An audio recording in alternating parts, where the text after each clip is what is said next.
The investigation into the deaths of the 3 children and the father at Sansom is still in its early stages. This is a complex scene, and we're having to work around a number of challenges in the property, such as dust and unsafe structure.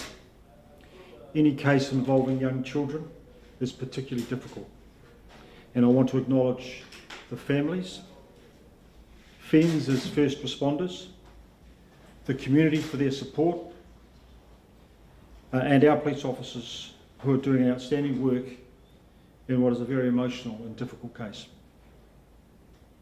They're carrying out this investigation on behalf of the victims with professionalism and dignity, and we are ensuring that they have the support they need after being confronted by something so horrible. The young victims of this tragedy are aged 1, 5 and 7 years, but until formal identification is conducted, I'm unable to name them. At this early stage, we're still working to determine why this incident unfolded and why 3 innocent children lost their lives. I can say that late this morning, the 3rd child has been recovered from the scene, and their family were present. Family was present at the scene yesterday when we recovered the other 2 children and were transported away. I know the community have lots of questions about this case, as do we. But at this stage, we're still working to determine the intent and circumstances around the incident and have yet to rule it a homicide. The body of an adult male was recovered from the scene Sunday, and we're working to formally identify him. A post-mortem on all 4 deceased will be carried out this week. While this investigation is ongoing, there are still many questions that we do not yet have answers to. But every investigator on this case remains committed to finding out why and how this tragedy occurred. I'll now open for questions. It's being reported that police are investigating it as a suspected murder-suicide. Are you able to say anything on that? No, I can't. We haven't decided it is a homicide yet. We're working through the scene and the witness information that we can obtain. Do you know how the fire started? No, I do not. What does your investigation now entail? Like, what will investigators be doing on the scene? They are painstakingly going through the scene. As you can imagine, it's fire debris. It's having to be carefully picked up, carefully sifted, looked at. Every little piece has to be identified whether it's evidence or not. So it's going to take some time. That is the scene itself. Obviously, we will be looking after the young people and their father through the post-mortem phases, looking after the families, looking after ourselves and the community. So it's going to take some time. We'll also be conducting inquiries with other people who can help us with those. Do you know how long that, like when you say take time, are you expecting days, weeks? I'm not expecting any time limit. It'll take as long as it takes. I'm not going to put any pressure on our people to get something done. They'll do it in their time so we can do it as professionally as we can. Was there any red flags or any warning signs at this property with the father, particularly before this incident? That will all come out through the investigation. Right? So we've still got a lot of work to do before we can start answering those sorts of questions. And so reporting around potentially being part of a separation or a domestic violence situation, could you comment on any of that? No, I can't comment on that.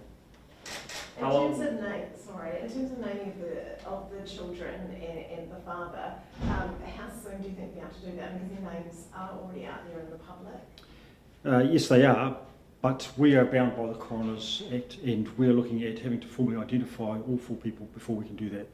If you can imagine, 3 of those people have been burnt, so identification is going to take some time.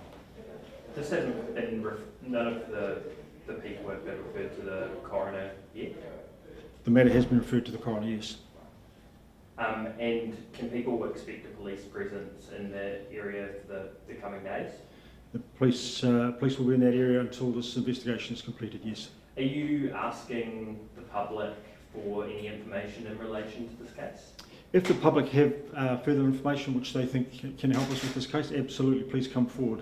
But I can tell the public we're not looking for anybody else in relation to this. When the family were obviously there today and yesterday, are you able to speak about, you know, the impact that this has had on them? It's unimaginable, the horror and the heartache that this family are going through. So, yeah, it's great for the community to support them. It'd be great if we could all support them. Just give them some space, let them grow and go through it, get through it. How are your police team feeling about this? Again, all these sorts of cases has an impact on our people as well. So we will be ensuring that they have the right support to get them through. So were you saying that the adult male wasn't in the house, was found something? I haven't said that at all, no. You said that 3 were burned and 1 wasn't. Was he not in the fire? No. Was he found in the house or outside? Yes. Do you know how he died? No.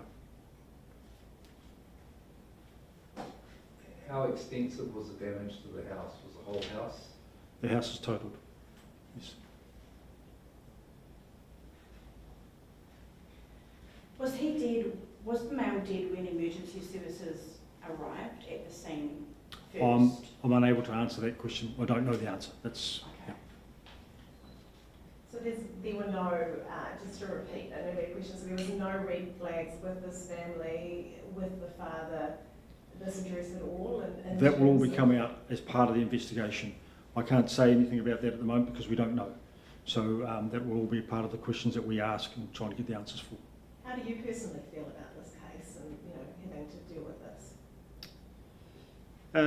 Look, I'm here to support my people. Right? That's my people through the community, the families themselves and the police officers.